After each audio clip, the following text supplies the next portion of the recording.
मोहतरम भुट्टो साहब मैं याद है में कि इतने दुखन पे इतने दुखन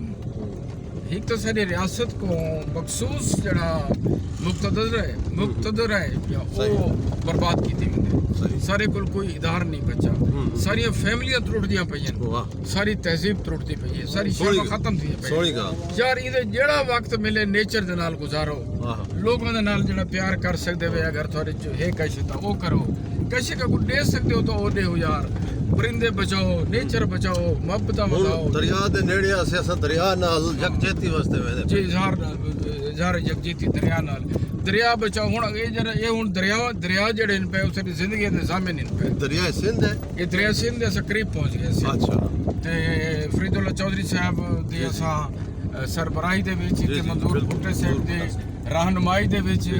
असा उत्था वेंदे पैसे और दरिया को प्रणाम करने असा और एक पैगाम है पिया रियासत को ही कि भाई सारे अपने दरिया बचा के और लोगों को ये कि यार तुसा सावेल को बताओ ताकि मौसमी जरा अच्छाइयां वो आ सकन सारे दरिया में कट मारन दे साजिशां वो खत्म करो फॉर नथिंग नहर कढण दा को करो दरियावां दे अंदर गंद सटण को खत्म करो और आबी मखलूक को बचाओ और जेड़ा सारे को मेहमान परिंदे आंदे ने मुख्तलिफ ठंडे ममालिक चों